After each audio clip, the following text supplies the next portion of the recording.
make it easy for them, right? They shouldn't have to think. They should have everything kind of in front of them. And I think that's one of the biggest things that I advocate as a successful salesperson is if you make things easy for people around you, they're going to want to help you.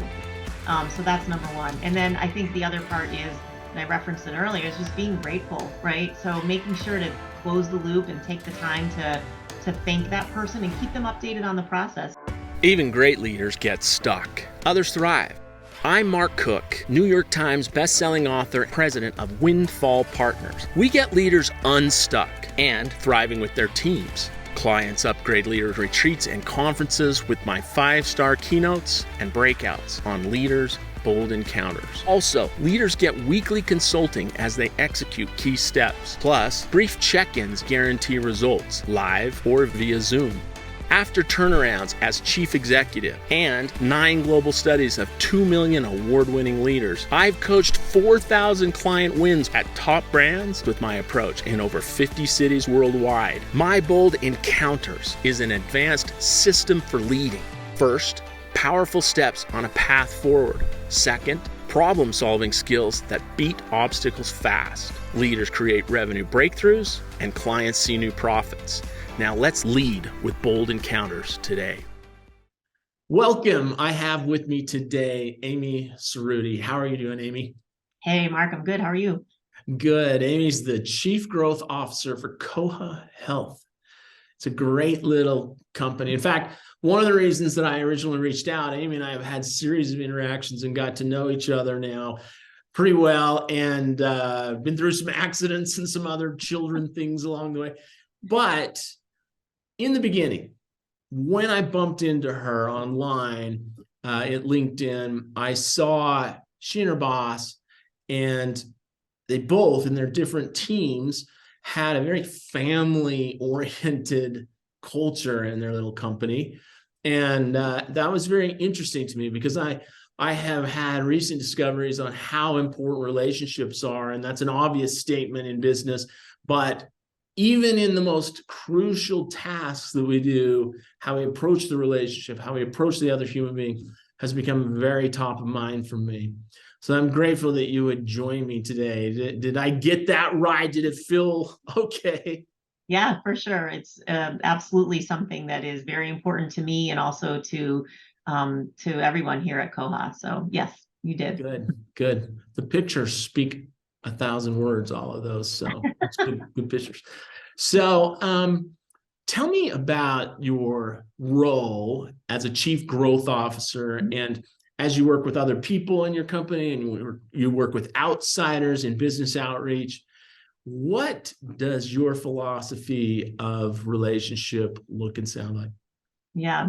So as Chief Growth Officer, my primary responsibilities are generating new business. So that can be in selling deals, but also in working on partnerships. So are there, companies we can work with, partner with, who might, we help each other. So it's not just, closing deals all the time, although that is always really fun to do. So, so my philosophy, our philosophy is really one of genuine, how can we help each other? And if it turns out that ends up in a deal, a sale, fantastic. But if not, that's okay. And that's really the heart of, offering to be a resource, to be a connector, I think is something that's really important. And wanting people to do the same for you. So I firmly believe that it all comes back around at some point. Yeah, it does.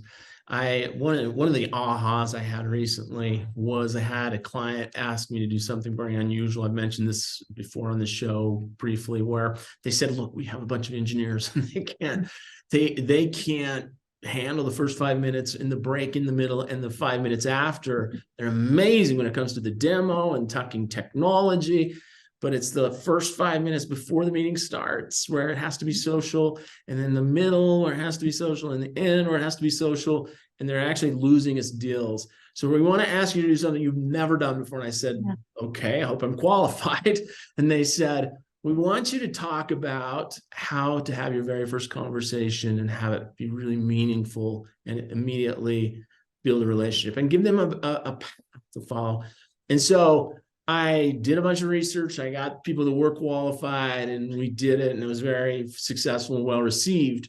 And it changed how I view business relationships, because I feel like with 3 questions, each with a follow-up, I can have a pretty good relationship quickly with almost everyone in business. And why wouldn't we want to have really terrific relationships all the time with every single person, Yeah. right? I mean, we're all people, right? And so I think if we take the, sort of the business, part out of it, it's just getting to know somebody and genuinely being interested in who they are and what their story is. And I think that's the first part that sets the tone to building a relationship is that interest, that curiosity. Like, tell me your story. What are you all about? I think is Yeah, and actually being interested, because you can't fake that. I think that's the other part that's really important. yeah. I think you said a magic word, story. I just Mhm. heard, I went to a partner of mine, a guy that I've done some work with, and he told me about one of the top healthcare organizations up in Alaska. He went to a convention, and they said, we're not doing anything for the first 3 days, education or any business, Yeah, till you go around and for 3 days find X number of people and listen to their stories. We're gonna have a coach there. And love so he it. said his first conversation, he started the conversation, and the coach said, no, don't ask follow-up questions. Don't ask, you listen to the person's Yeah. story. And I thought that was remarkable. He thought it was crazy. At the end of the 3 days, he said it totally made sense why, when Yeah. I had accumulated that many new friends in this space, why it was so valuable. Yeah. I Fascinating. love that. That's cool. Something to think about. Stories. Yeah. Yeah. What, tell me about yourself a little bit before we get too deep into business. So, has there been a time where you've really been caught broadside, or you ground to a halt in your career and you didn't know the way forward? What everyone has that. What does it look like for you?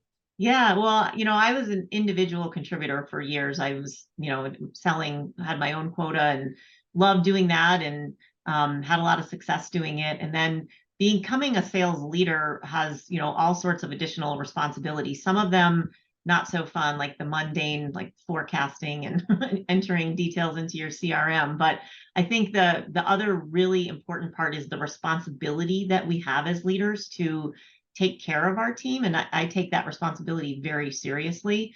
I firmly believe that there is no such thing as work-life balance. It is all just life. And to know somebody on your team and to help somebody on your team be the best that they can be, you have to know their story, but you also have to just acknowledge that fact. So if my kids got in a car accident, like they did, I'm not going to be on my game at work.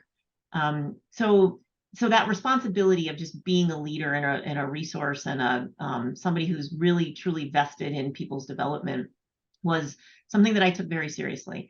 And I remember, after the March 2020, when the world shut down and everybody was remote and we were trying to stay connected, and then the George Floyd murder. And I was sitting here as a sales leader, a white privileged woman with a team of white privileged men and women, not knowing what to do, quite frankly. And I felt compelled to do something because we were all impacted. How do we talk to our children about this? What do we do? And it was a it was an emotional time, and I felt compelled to do something. And so I decided to just be vulnerable and say, I don't know what to do, but I want to do something. And I like to think that my team appreciated it because many of them were feeling the same way, and we were able to help each other through it. So while this has really nothing to do with sales and sales leadership, it has everything to do with people and people relationships, um, and building those, and just really taking like the human aspect of our jobs to the next level. Yeah. Well, tell me a couple of things about that.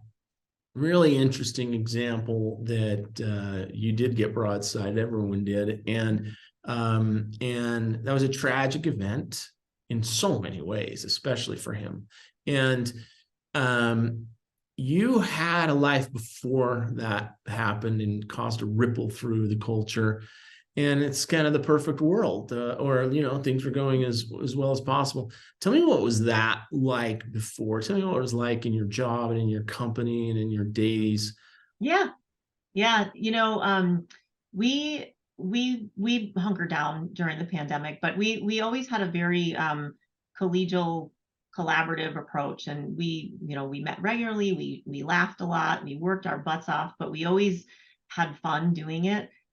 We practice gratitude. So I start all of my meetings with a gratitude practice. And I think that also lent itself to, we just knew that we had each other's backs, like no matter what. And that, of course, wasn't the only thing, but I think it contributed because people would share things, sometimes very personal things, what they were grateful for, sometimes, not so much. Like, it could be, I was grateful for, the cup of coffee that somebody made for me this morning. I didn't have to make it for myself. But this sense of team and this sense of wanting to help each other and have each other's backs. And we were successful. I mean, we were closing deals and having fun and going on trips to Costa Rica, and it was great.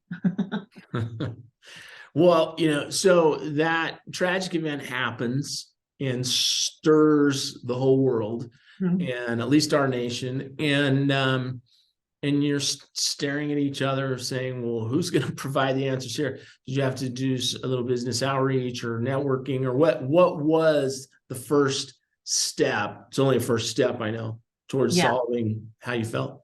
Yeah. So my company at the time was based in Iowa, and there were some connections to a gentleman who actually helped organizations learn more about how to be an ally. And we were fortunate enough to have some, call it training with him, and it was eye-opening and helpful and introspective. And we did it together. And I think that was the best part, was that, and it was a safe space to talk, share stories, and ask questions, and help ourselves just, be better allies, like I said. So. So you're huddled together in that family atmosphere I alluded to at the beginning of this, and you bring in an outsider to help you talk and process the conversation. What was his background? What's his first name? Andre. Andre. What's his background? What's he all about?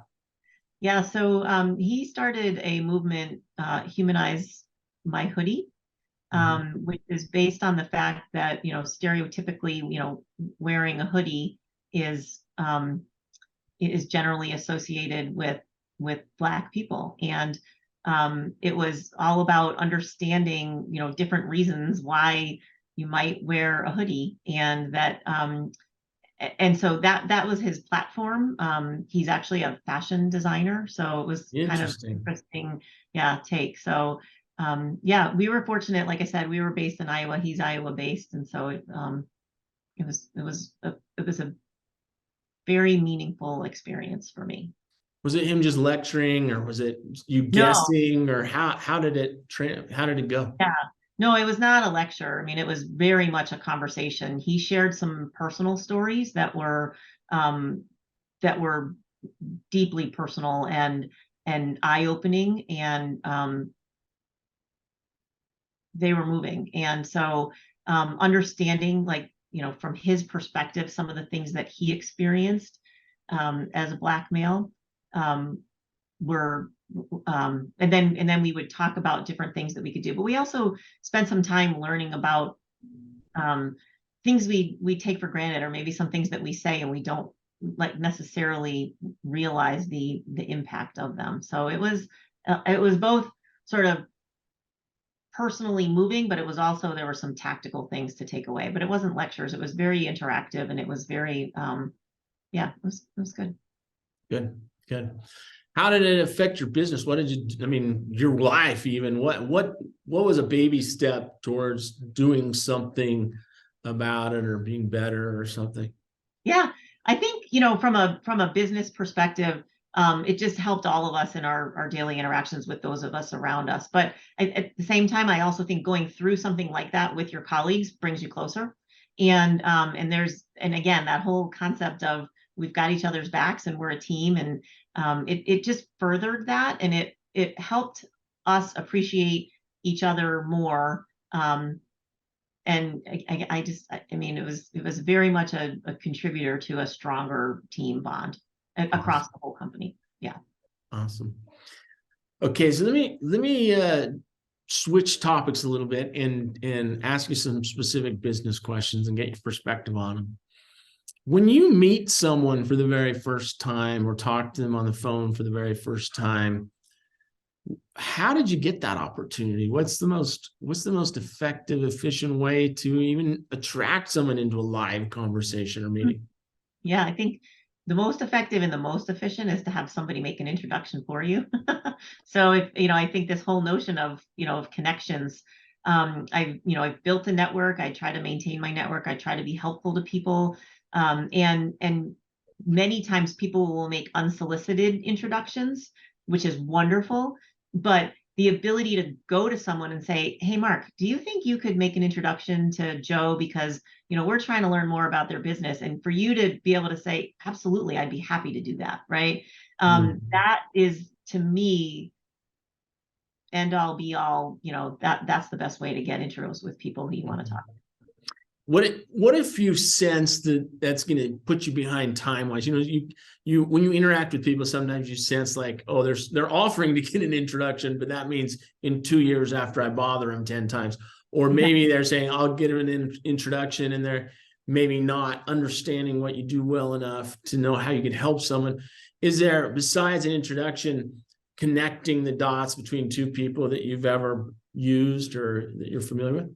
Yeah, you make a good point. It doesn't have to be like a recommendation. It's really just a connection, right? Mm-hmm. So, hey, Mark, I see that you and Amy share some common connections. You two should meet. Boom, leave it at that. Like, you're not saying Amy's got a great service, you need to buy it, right? It's just and you know what? We could choose not to connect, but at least the likelihood of the blow off is lower in that case than if it was just a cold outreach. Yeah, for sure. Not even close. Let's go all clear to the other end. So if you've got a client, things have gone badly sometimes, as always, and then most of it's been good and even some parts great. How would you give me an idea of how you would approach and talk to that person to get a bold endorsement left on a voicemail or live on the phone? Yeah, well, I think it's the work that happens in advance of that ask that is really important. So if things didn't go well, just acknowledging it and owning it, right? And then fixing it to the extent that we can. But if you don't operate with that integrity and you try to maybe, push things under the rug or pretend like they didn't happen, it makes it a whole lot harder to go back and ask for that question or for that recommendation or referral. So I think that the important work happens in advance of the ask, because if you've done all of those things, then it's not a hard ask at all. And in fact, many people are happy to do it. And we have an upcoming conference, and our customers, a couple of them are already reaching out saying, hey, are you going? Who can we introduce you to while we're there? Like it. So, they want that. Yeah. Yeah. Well, that says a lot about your company. And I don't want to turn this into a personal endorsement for you specifically, but I've got to give you a little bit of a little advertisement here for you. I was super impressed. We've had a few phone calls now to set this all up and talk about where we should go with it. And I haven't been often asked to stop the business. I felt like I was stopped talking business, and you said, I really want to know about you personally. I want to know about you and your life and your, we're setting up a whole call to know about you personally, not you and your needs like a discovery, but just you. And that was super refreshing and unexpected. And I'm a little bit of an introvert in some settings, but not in that setting one-on-one. So I was like, sure, tell me about that. Like, what do you do that all the time? Where did that come from? So all the time, probably not, but I try most of the time. I think that if we're going to be working together, we should get to know each other as people. And maybe it's not a scheduled call, but it's making sure to take the time to do it. Because I really am interested. Like, and I enjoyed that conversation so much. Just learning. I mean, you've got some interesting things to share with the world, and I thought they were pretty cool. So it was fun. I appreciate you investing the time and getting to know each other a little bit better. It's Mhm. terrific. I thought it was great. Okay, so I want to ask you about once you get someone Yeah. that wants to give you an endorsement and leave a bold reference on a voicemail or Yeah. make an introduction or any of the several ways that really should be done. There's a part that's missed a lot. Salespeople have a commission in front of them and they want to go get the meeting and the close as fast as possible. But I think sometimes they miss the point of looking back at the person that gave it to them and what the ramifications of the meeting that is about to happen and the follow-up is going to look like.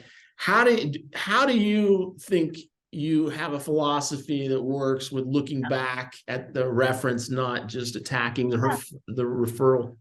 Yeah. Well, I think the first part is making it easy for that referral source. So making sure they have all the information that they need. Like, this is what we're trying to do. This is what we've been talking about. Just like make it easy for them, right? They shouldn't have to think. They should have everything kind of in front of them. And I think that's one of the biggest things that I advocate as a successful salesperson is if you make things easy for the people around you, they're going to want to help you. So that's number one. And then I think the other part is, and I referenced it earlier, is just being grateful, right? So making sure to close the loop and take the time to thank that person and keep them updated on the process. They may not care, but they might like, hey, the worst thing is when somebody's like, hey, whatever happened with, Joe Schmo? Did you guys ever get that deal? Well, no, like I want to make sure that I'm saying, you know, thank you so much. They decided to go in a different direction, but we really appreciate, or yeah, they're a client, but we want to connect you so that you can talk to each other about being a client. So the being grateful, the thanking, and the keeping them posted on progress, I think it shows that you're not just about get the referral, get the deal, and move on, right? You're actually taking the time to keep them informed and like I said, close that loop. That's perfect. So in work life, you and I deal with the same types of people, salespeople and leaders. Yeah. Those are the two offerings I have too. And I know that because I grew up in corporate America, I know that maybe just over 50% of the people out there have no concept of being brave enough to do business outreach beyond their office or their building or their campus. And that's for salespeople and other customer-facing people, and so they don't mess around with that, so to speak. And yet, you sell in a constellation of people, and maybe half or a third at least is that set of people. Yeah. And sometimes you please them the most and thrill them and help them with their job or their clients, their internal clients, whatever it is. And so how does that, they don't have the same insights. It's like, oh, here's a contact, go sell them and haul them back and eat what you've caught, So how do we treat those people? Do you think what could we do there to make it a positive experience after they give you a name that's so brave? Yeah. Gifts are always good, right? And I mean that I say it, but I mean it like a thoughtful gift that is like, hey, we appreciate doing what you did. I think most people like the recognition. Some like it publicly, others don't. So being careful about that, but just, taking the time to recognize somebody for doing that for you goes a long way. I also think that you're not asking somebody to sell for you, right? You're just asking somebody to talk about what they know. And I think if you phrase it that way, it takes some of the pressure off. So they're not, they don't feel like, I say it all the time, and I say it company meetings, like everybody's a salesperson. And I mean it from the fact that like when you're, sitting in the hockey rink watching your kid and you got your laptop with the Koha sticker on it, if somebody comes up to you, you should be comfortable enough to at least have a conversation. Yeah. That actually happened to me. It was fantastic. But so but not like there shouldn't be pressure on them to like, you got to go out and find deals, or you got to go out and bring us business, right? It's just tell your story, like honestly, like, and if the culture is good and the work that you're doing is good, then the things that you're going to say are going to lead to another conversation. And that's really the bottom line is, let's get that next conversation. Yeah, it's a great point. And even when they just give you a name, and yeah, there's a little tension there, like they wonder what will happen, and just to reach back and do what you say, thank you note or a thank you gift if it's appropriate, or a call or whatever. But it also, part of the conversation, even if it is time, you've made it through the initial phases and you've discovered everything you can about the other person to help them, and you've started the selling, even if it's that, there's been so much where it's just been about people if you've handled it right. Yeah. And there's been so much about learning about what they do and how they could use some help or whatever it is. So it's really appropriate to reach back to that original person and say, hey, we had a terrific meeting. She taught me this, she taught me that, she taught me the other. It was so informative, and I've become a better business person. It's not necessary to say, and then I closed the deal. Yeah. You just talk about what happened in a positive way.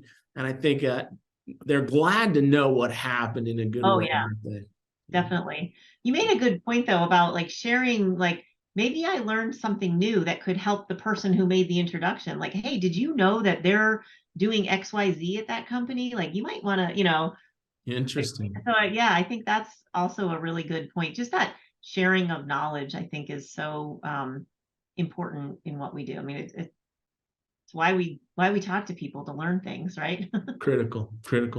Okay, so let's say you get the name, everything's gone well, you're ready to do all that, but now you're approaching the other person, the referral that they've given you. Yeah. What's the step-by-step? I know there's 7 probably different ways that I talk about, but so there's no one, but what's one good way to approach that from your experience? So we've been using a video a lot, and we found it to be very effective. So I think, sending an email, everybody can do that. Making a phone call, you can do that. If you've got, hey, Mark told me to call you, that helps. But if you send a video and you introduce yourself via video to somebody, there's just something that, at least for me, I know, like it's, you want to watch the video. It's a little more interesting. And you also get a sense of who that person is. Emails can be easily interpreted, or ignored, so, but if there's a video, it's like, something different. And we've actually found it to be very effective, not only in those warm introductions, but even more so in cold outreach as well. Yeah. Do you say things like, I don't check my voicemail that much, and so I thought I'd send you this? I mean, it's interesting that it comes. I just got one yesterday from someone that I had talked to before. But do you find that you have to explain a little bit, or do you couch it somehow? You mean to send when we're sending? Like, did you just send it to them and let the explanation be within the video?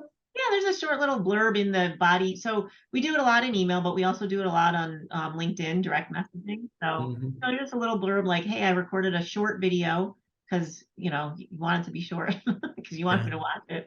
And you might say, hoping we can set up time or something like that as a follow-up to Mark's introduction or whatever it is. So there's a little bit of context around, but not so much that they wouldn't want to watch the video.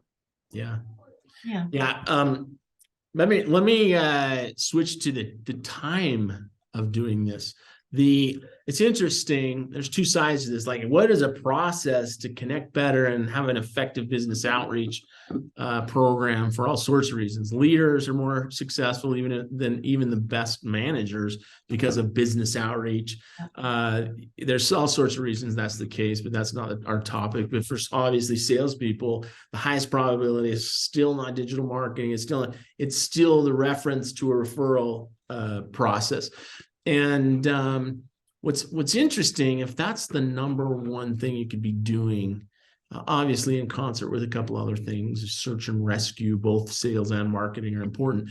But if that's so important, how do you schedule your week so that, or ask your people to schedule their week so this happens? What's your process for that, or what's your philosophy? So I think it's important to schedule time to keep in touch with people who may be able to, like, if I were going to ask you, Mark, can you introduce me to Joe? But I haven't talked to you in a year. It's a little, awkward, right? And so it's maintaining those relationships, and it's reaching out to people when, hey, I read this article. It made me think of, the time that we were, trying to build, this solution, or, and so, like, it's keeping in touch when you're not asking for something, and expressing an interest in what they're doing, and making time to get together, like, just socially, right? So I think especially with clients, we get into our monthly report out meeting, but hey, let's just go grab lunch and, like, not have an agenda, just hear what's going on in your life. And again, it's all about getting to know the person and the human, and that way when you do have an ask, it's an easy answer, and you're not thinking, oh gosh, I haven't talked to Mark in a year, but I really got to ask him to introduce me to Jim. That doesn't feel good on either end, right? I don't like to do it. You don't like to get the ask. Yeah, you have to do a lot of work up front to make that make sense. And there's some ways to do it, but you can't skip it. You can't skip your prep and just call someone out of your, right, because you have a limited number of people that you've interacted. It's huge. It's a huge list in reality when you assemble it. I found I did something kind of nerdy.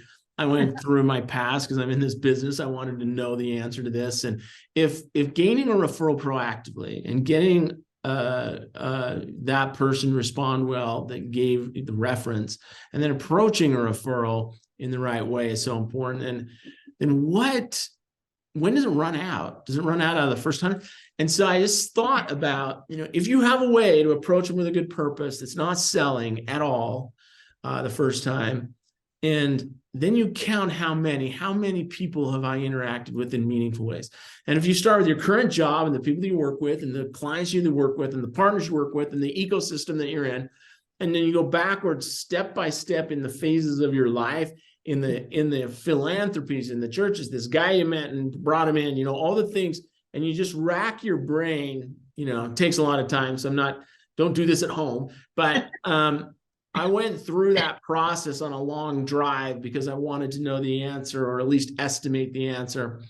I got to 20,000 people that obviously, that I had a reasonable interaction with. Not just a hello, not just an introduction, but a conversation and in a context that was at least one time persistent, not just one time meeting. And that's a lot of people. And so if you can find a way to have conversations and re-engage, like you're saying, and then another trick that I started to try that's really helpful is if they're a worthwhile person in any regard, business or personal, it's not a very dangerous thing to say, hey, we should do this more. I'm gonna put a 6-month recurrence on this, and let's do it again. Do you want to do it again? And they're not going to say no to you. They're going to say yes to you because they're in person, and you just have lunch. And so I send the next one 6 months out, but I put a 6-month recurrence on it. Yeah. And over time, some of them you don't want, and they don't want you, and it works out. And you have about 500 rotating lunches, breakfasts, and such. So it would be. So that is totally nerdy, by the way, but flip it. What about the flip side? Like, how many times have you been the connector for somebody else who's asked you to do that? I think that would be an interesting thing to look back on too, because it goes both ways, right? Like I want to help people too. So, ask me, this is it right here. Ask me anytime. I'm happy to make a connection. I totally try to do that. I don't know that I'm as good as other people, but you're right. We all got to help each other. I'm glad that this guy that you brought in had a united message, because it ripples through this whole conversation, how you people feel like family, and you want to unite with everybody, and you want to spread the relationships is not in a negative, aggressive way, but in a very hopeful, positive, aggressive way. Really beautiful. So once they accept, and you've attracted them with real purpose or whatever you've done to talk to you, then, without getting into the selling, and what is that step, the first step in that first meeting? So I think it's a get to know each other meeting, and if you set the expectation that that's what it is, it's and it's let's get another one. Like, that's the goal, right? Is just wanting to get another conversation. So it's not a heavy, let me tell you all about all the things I'm going to sell you. It's just, I want to get to know you and a little bit about what's going on with you, and I'll do the same, right? I'll tell you about me and our company and what we're doing, and if we think it's there's an opportunity to talk some more, let's schedule it. I think that very first call is in the context that we're talking about, where it's truly a referral for a potential lead. Just getting another conversation is the best thing that can come out of that first call. As soon as they don't talk live anymore, it's over in business to business, isn't it? Yep. So how do you transition from the personal conversation to, we're going to talk about doing business together? I mean, how does the context, not the literal verbiage, but what does the context look like? I think it depends. I mean, it's funny. We're going through right now with my sales team these mock sales calls, and those are the hardest ones to do, right? Because our internal team is harder than any real prospect would ever be. But it's being able to tie things personally back to the company. And so, a good example today is the mock CEO of a company said it was really important for them, they're involved in their community, and to be able to tie a story that said, oh gosh, and I said, oh wow, our CEO just got back from a mission trip to Belize, and and also we donate a portion of all of our revenue back into your community. So if there's a specific organization, so it's you're talking a little personal, like this mission trip, but it's also like kind of about how we do business. But I also think it's fine to just say, like, okay, you can just switch gears and be like, I'm going to switch gears. Like that, it's okay to do that. And we're going to talk about business. Like, I don't think anybody minds that, because sometimes it can be hard to transition if it's not a natural transition. I strive and hope that 99 times out of 100, it's a more natural transition, but I really believe it's okay to just say, hey, let's pivot. Let's kind of talk business. Yeah, I think. Tell me what you think. You've been doing this at a high level for a long time, and it is. I just have this opinion that when you switch gears, like you're saying, if you're always willing to just have it not happen. I know that people talk about walk away, and they go these technique like things, and in a genuine way, it's just like, if you want to keep going with your current broker, you're not a brokerage, but just as an example, I'm sitting in a client that happens to be an insurance broker, and stay with your current broker. Yeah. What we want to do is we want to come back. We want to give you our 3 very best ideas as a team, and we're glad to have you continue using with your current broker. Because the relationship develops, it continues. And if they, in fact, need those 3 things, or one of them, and one of them is a differentiator, just one, might get an opportunity. And they do deserve to go with you, not their current broker, if they can't match it. So what do you think of that, the softer approach to transitioning? Yeah, I think it's a little bit about some of the things that we've been sort of, the theme that's been weaved throughout is that if you're willing to give away, sort of information, then sometimes it will get returned to you right then and there in the form of gaining a new client. But other times it might take 6 months, a year, 3 years, 5 years for somebody to say, wow, you were so helpful when you connected me with that person who could, who helped me implement my new system, even though we didn't get anything out of it. Like, they remember that. And so I do think, like, it's, but also I think being able to walk away and knowing when to walk away is a real talent. Like, you have to know when it's not a good fit and you don't want to push. And I think, it's hard. Like salespeople, we want to chase everything, right? Like, oh no, I know there's hope. No, like there's no opportunity there. It's okay. Like there's plenty more out there. Go find another one. Yeah. So you wouldn't want to miss an opportunity, but I also think you don't want to, and that's not what you're saying, but you don't want to like try to force one either. Yeah, for sure. For sure. Okay. Tell me what you guys do at your company, and let's give people a little bit of an ad, since you've donated about 5 hours between all of our missteps and trying to get this to happen with life. I better give you some airtime. Tell me about Koha Health and what you guys do and how to get a hold of you. Yeah, so Koha is a revenue cycle services firm. So we specialize in the orthopedic, musculoskeletal, independent practice space, and then associated ASCs. So we do all of the revenue cycle management for those practices and ASCs. And we focus in those areas because we know that it allows us to be really good at what we do. And we are big on technology, so automating the revenue cycle, and then also helping practices. There's a lot going on in our industry in terms of acquisitions and private equity. So strategizing a little bit about, what's right for you and your practice from a big picture financial health perspective. So we do some consulting around that as well. So. Yeah, beautiful. Amy Cerruti, Koha Health Chief Growth Officer. Thanks for being on with me today. Thank you. It was fun. Hey, and listen, look, I'm in Salt Lake City. I don't know how we'll have lunch. It's actually Merrimack, New Hampshire. So I mean, New I know Hampshire. It's so small. It's a little over the border. Good. I used to manage a sales rep in New Hampshire too, actually 2 or 3. Yeah. Love it up there. It's beautiful. That is still far away from me, but let's do what we say. Let's take a half hour in 6 months or sooner and share 15 minutes of between now and then what we have learned best and benefit each other. Should we do it? Let's do it. I wouldn't be a good salesperson if I didn't ask you to book it right now. You got your phone? Let's look at our calendars. Well, it's recording, so you book it. Take a shot. If it's that far away, I'll probably be able to. My phone is recording us, and my Zoom, my computer is too. So all right, we'll do it. We'll do 6 months from today, same time, same place.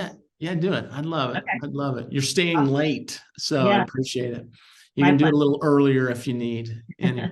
Okay. I'm so glad to know you, and it's your fault that we know each other now. Thanks, and we'll talk to you very soon. All right. Thanks, Mark. Bye-bye. Take care. Bye. Thank you for joining us to get leaders unstuck and thriving with their teams. You've heard a little bit about the power of bold encounters and leadership. Watch on. Go to full episodes with the iconic expert interviews at markspencercook.com/podcast. And please subscribe. My site takes you directly to YouTube video and podcast versions. Please make comments. Share this with your friends. Also, reach out to us to just brainstorm your priorities, challenges, events, or how bold encounters might help. Visit windfallpartners.com. Click the Let's Talk button without obligation and reach out. I look forward to speaking. Thank you for joining us. Now, let's lead with bold encounters today.